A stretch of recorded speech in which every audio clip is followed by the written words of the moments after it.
안녕하세요. 안산 SLP입니다. 오늘은 아동학대 신고 의무자가 꼭 알아야 하는 아동학대 예방 요령에 대해서 강의를 시작하겠습니다. 첫 번째는 아동학대는 무엇인가에 대한 것인데요. 아동은 일단 만 18세 미만인 사람을 말합니다. 아동학대는 보호자를 포함한 성인이 아동의 건강이나 복지를 해치거나 정상적인 발달을 저해할 수 있는 신체적 또는 정신적, 성적 폭력이나 가혹행위 또는 아동의 보호자가 아동을 유기하거나 방임하는 것을 말합니다. 여기서 보면 신체적이나 정신적 또는 성적인 폭력을 직접 물리적으로 가하지 않더라도 아동의 보호자가 아동을 유기 또는 방임하는 것도 아동행위로 보여지고 있습니다.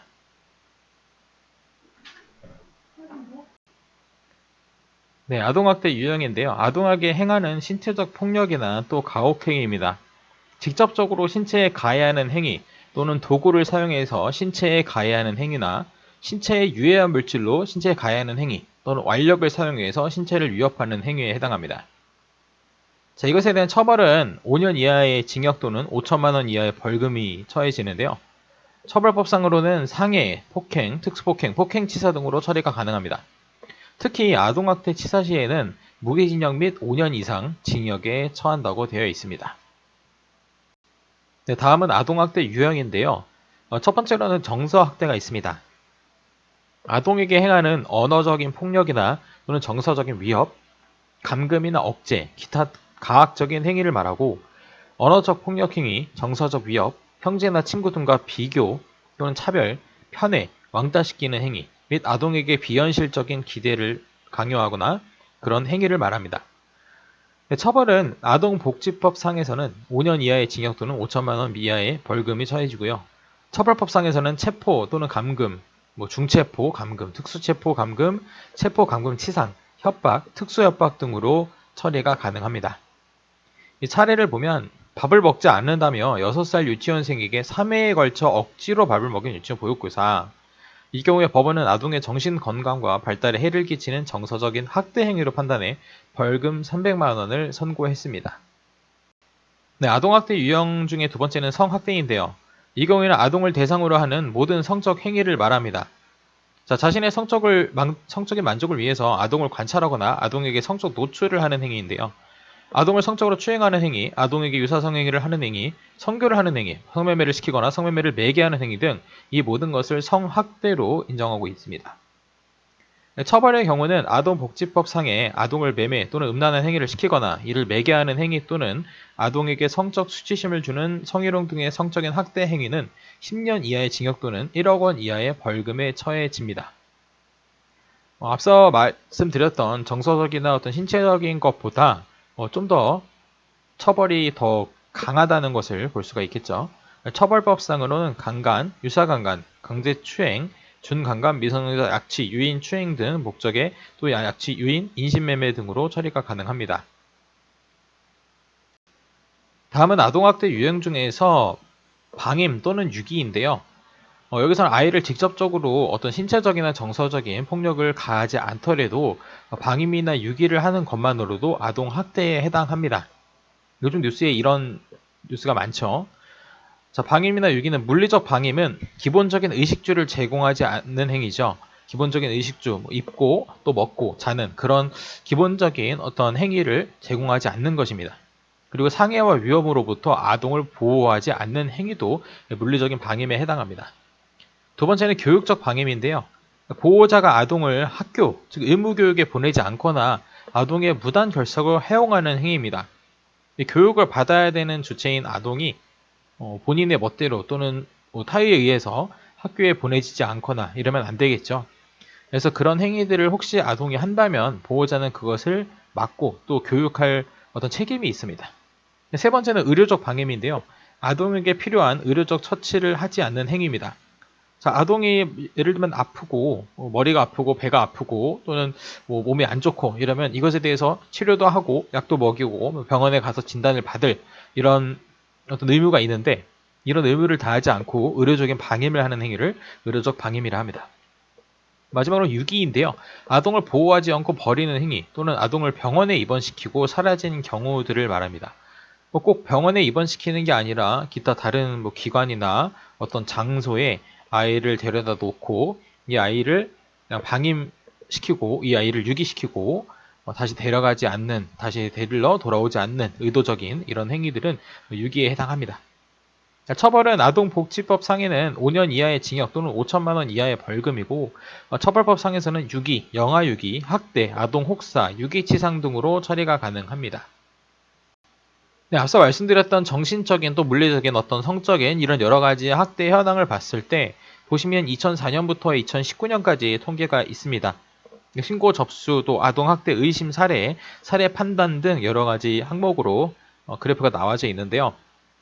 보시면 그래프가 거의 전혀 줄지 않고 뭐 2008년에서 10년 이때 조금 전년도에 대비해서 약간의 주는 현상이 있었지만 거의 90% 이상은 전년 대비로 계속 늘고 있습니다. 물론 실제로 아동학대를 이제 신고하는 경우 또 아동학대가 의심으로 판단되는 경우가 좀 더 외부적으로 이런 미디어의 발달과 함께 드러나는 경우도 있지만 실제로 아동학대가 또 정신적인 어떤 신체적인 그런 학대가 또 늘어난다 이렇게도 함께 볼 수 있습니다. 보시면 2004년에 6천 거의 7천여 건에 머물렀던 신고 접수가 보시면 2019년 약 15년 정도 만에 거의 4만 건으로 이제 엄청 늘어났죠. 몇 배가 늘어났는데 이런 거를 보게 되면 2020년이나 또 2021년 그 이후에는 더 더 줄어들려는 그런 보장이 없습니다. 사실 그래서 많이 안타까운 부분이고 이 아동학대 현황을 보면 우리 대한민국에서 얼마나 많은 아동들이 학대에 또 시달리고 고통을 받고 있는지 알 수 있겠죠. 사실 SLP 내에서 크게 아동학대에 대한 건이 이렇게 커지거나 이런 경우가 제가 알기로는 없었지만 앞으로도 이제 학원에서 계속 많은 분들이 또 업무를 하시고 또 운영을 하고 수업을 하고 또 관리, 차량 등 여러 상황 속에서 아동학대라는 것이 절대 일어나지 않도록 전체 선생님들께서 또 저도 마찬가지고 모두가 또 주의를 해야 될 것 같습니다. 갈수록 또 법이 강화되지만 강화되지 약화되지는 않을 것 같습니다. 그래서 아동에 대한 복지법 또 아동에 대한 보호 관찰법 이런 것들이 계속적으로 강화될 것이기 때문에 최근에 조금 지난 이야기지만 민식이법도 유명했었죠. 그래서 그런 30km 미만으로 다녀야 되는 지역에서는 1km, 2km만 초과해도 크게 판례가 바뀌는 경우도 많이 보았고요. 그래서 아동에 대한 이런 복지법 또 아동에 대한 보호관찰법이 굉장히 강화되고 또 앞으로도 더 강화될 것으로 예상이 되기 때문에 조금의 실수 또 본인의 의도와 관계없었던 그런 행위도 아동학대가 될 수 있기 때문에 굉장히 조심을 하는 게 좋겠습니다. 네, 다음 아동학대 후유증인데요. 네, 아동학대 후유증 같은 경우는 신체 손상 및 심리 정서 손상 이렇게 크게 두 가지가 있는 걸로 볼 수 있습니다.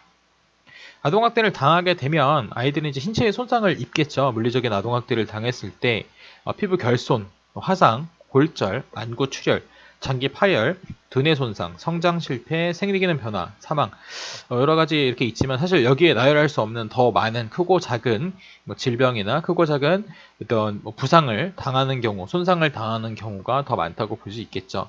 심한 경우에는 사망에 이르기도 하고 정말 나쁜 부모들이 아이를 때리고 방임해서 결국 그런 상처나 이런 것들이 치료가 되지 않고 정상적인 의료 행위가 공급되지가 않아서 아이가 결국 사망에 이르고 또 뉴스에까지 나오는 이런 경우를 정말 많이 안타깝게 봅니다. 또 두 번째는 심리 및 정서적인 손상인데요.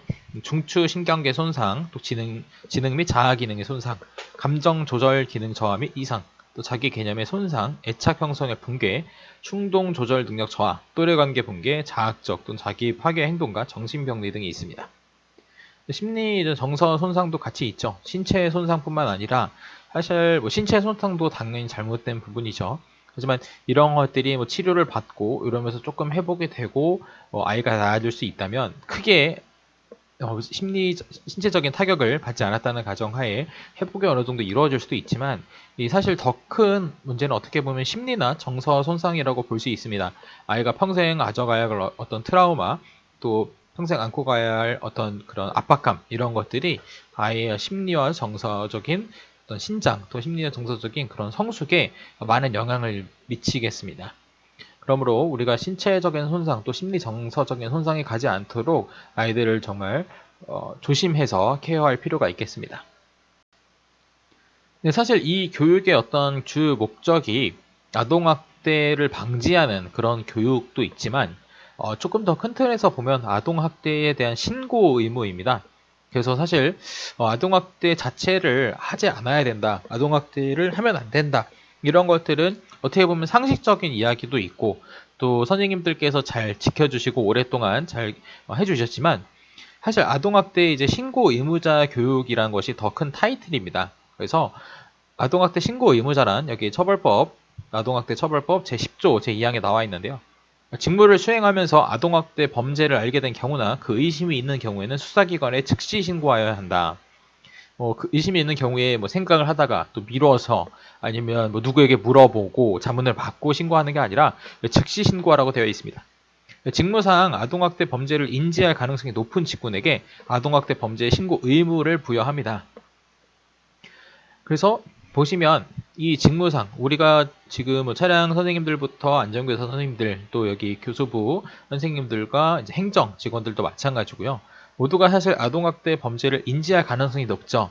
예, 저희가 성인을 대상으로 수업을 하고 뭐 성인을 대상으로 가르치고 이렇게 한다면 좀 아동학대의 범죄를 목격하고 또 인지할 가능성이 사실 낮지만 아침에 유치부부터 저녁에 또 중등부에 이르기까지 거의 하루에 24시간에 하루에 12시간에 하루에 12시간에 거의 가까운 시간을 매일매일 아이들을 아침 9시 반 10시부터 또 저녁 9시 반 10시까지 이렇게 거의 하루 종일 아동이랑 떨어져 있지 않은 그런 직군이고 또 직무이기 때문에 저희가 사실 직무상의 이 아동학대 범죄를 인지할 가능성이 높습니다.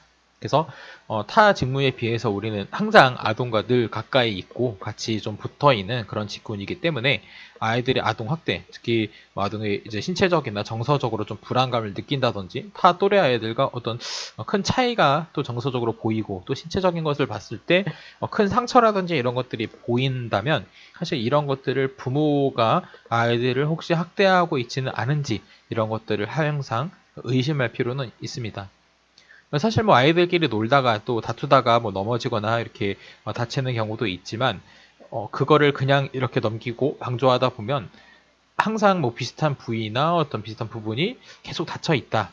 계속 좀 상처가 아물지 않는다. 이런 것들을 보면 뭐 신체적으로 너무 이제 활동을 운동이나 이런 것들을 너무 열심히 해서 축구나 농구나 이런 것들을 너무 열심히 하다 보니까 아이가 다칠 확률도 있지만 그런 부분보다 혹시 어머님이나 뭐 아버님 또는 다른 부분들이 다른 가족들이 아이를 혹시 학대하고 있지 않은지 항상 의심의 좀 눈초리로 봐주실 필요가 있습니다.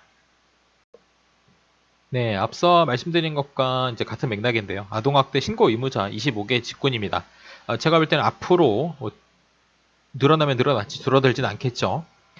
보시면 뭐 아동관리보장원 및 가정위탁지원센터, 아동복지시설, 아동복지전담 공무원부터 뭐 아이 돌보미, 취약계층 아동에 대한 통합서비스 지원 수행인력, 뭐 입양기관, 이렇게 뭐 유치원, 뭐 여러 가지 관련이 있는 것들이 보이는데 저희는 아무래도 제일 가까운 것이 뭐 육아종합지원센터, 어린이집, 유치원, 학원 및 교습소 쪽이 되겠죠. 그래서 청소년 시설 및 청소년 단체 이쪽과도 좀 가까이 있다고 볼 수 있고요.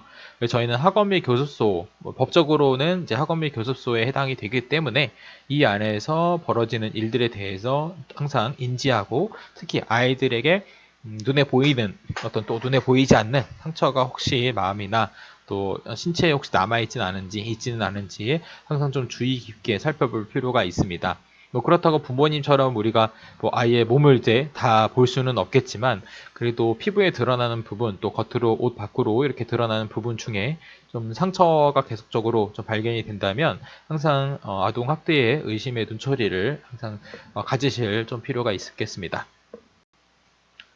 사실 이런 부분들은 신체 이제 옷 안에 보이는 것보다 이렇게 보시면 아이의 얼굴 또 아이의 이제 허벅지 쪽 또 팔 쪽 이렇게 사실 이렇게 보이면 저희는 바로 알겠지만 아동학대가 이제 정도가 또 있겠죠. 그래서 심한 정도, 또 약간 경미한 정도가 있겠습니다. 물론 모든 학대가 잘못된 것이긴 하지만 더 심한 경우에는 좀 누구나 눈치를 챌 수가 있겠습니다. 하지만 조금 이런 사진에 나온 이런 조금 비교적 극단적인 경우보다 조금 덜 극단적인 상황들에서도 좀 아이들이 혹시 학대를 당하고 있지는 않는지 항상 좀 봐주실 필요가 있고요.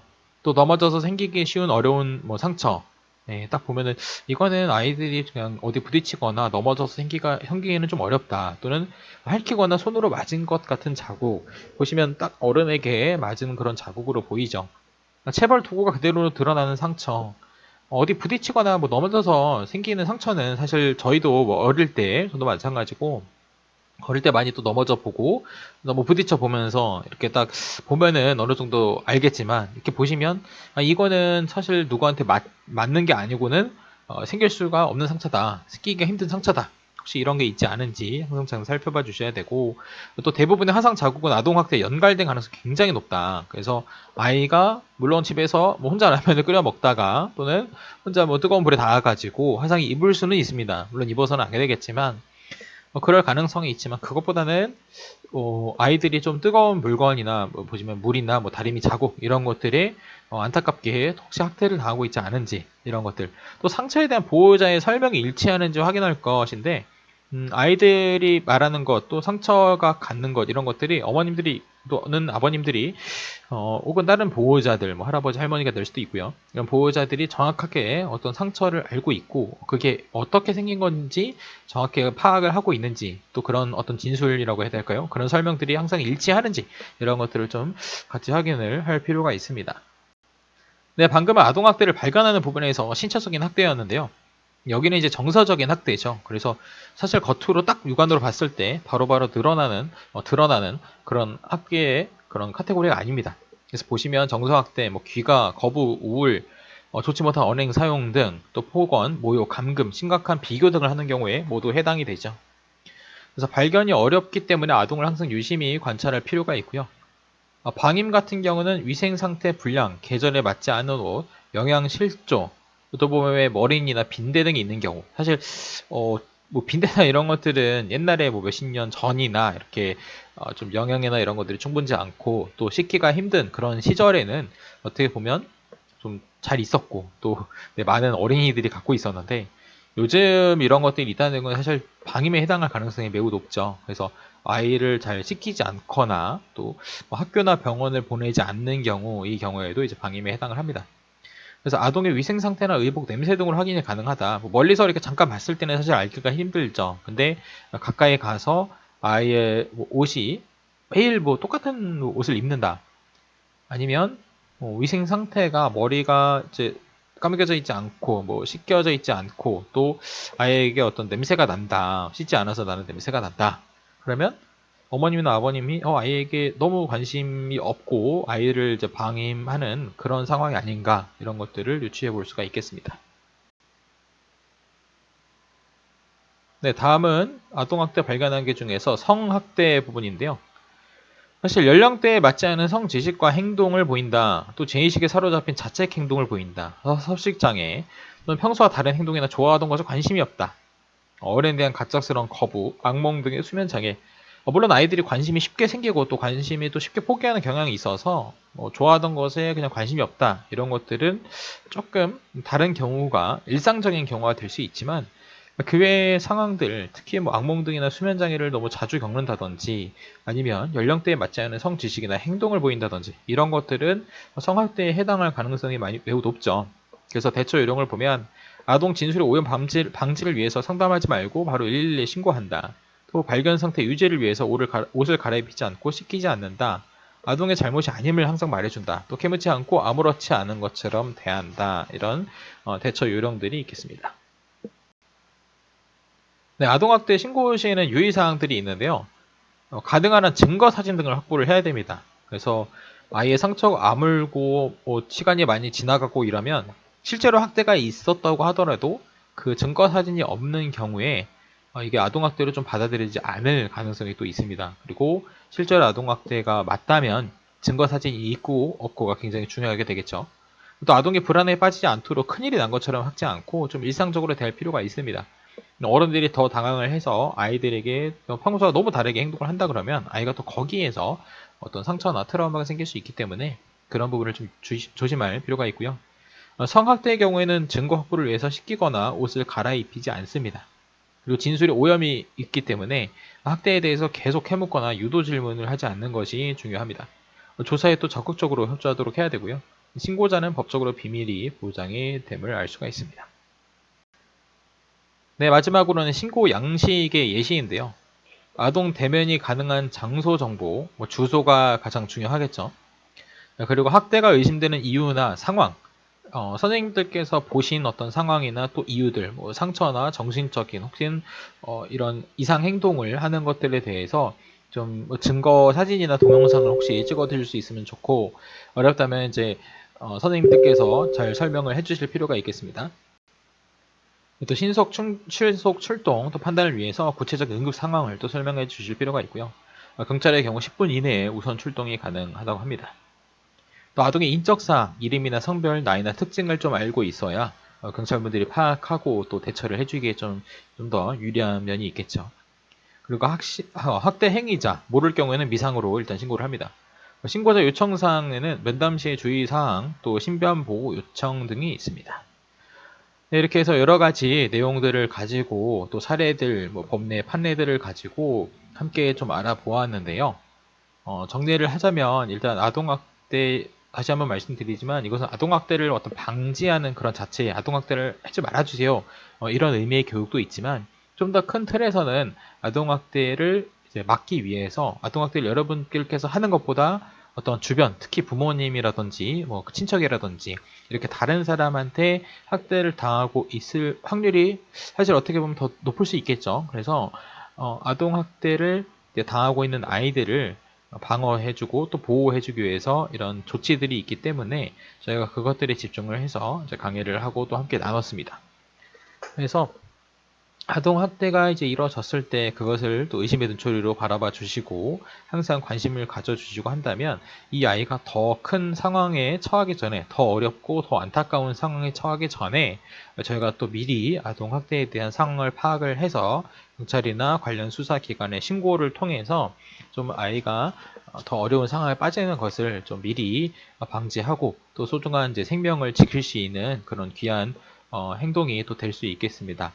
그래서 또한 선생님들께서 아까 보셨지만 신체적이나 정신적인 이런 학대들 또 요즘은 이렇게 팔만 잡아서 끌다고 하더라도 그것도 아동 학대에 또 해당하고 아이들을 이제 원하지 않는 상태에서 어떤 신체적으로 살짝 밀치거나 팔을 잡거나 끌거나 이런 경우도 외부에서 봤을 때는 이게 왜 아동 학대냐 사실 그렇게 볼 수 있지만 이것 모두가 법이 많이 강화됐기 때문에 이런 모든 것들이 아동학대에 해당한다고 합니다. 그래서 저도 마찬가지고 우리 선생님께서 모두 항상 신체적이나 또 정신적인 아동학대를 절대 하지 않도록 늘 의식하고 또 조심스럽게 아이들을 대해서 특히 유치부나 이제 초등부 저학년 같은 경우는 더 그렇죠. 그래서 그런 아이들에게 어떤 신체적인 폭력이나 정신적인 폭행을 또 절대 가하지 않도록 항상 조심하시고 또 같이 주의했으면 좋겠습니다. 그래서 이상으로 교육은 마치도록 하고요. 앞으로 함께 또 우리 아이들과 유치부부터 중등부 아이들과 함께 안전하고 즐거운 SLP가 될 수 있도록 배움터가 될 수 있도록 함께 열심히 해 나갔으면 좋겠습니다. 이상입니다. 감사합니다.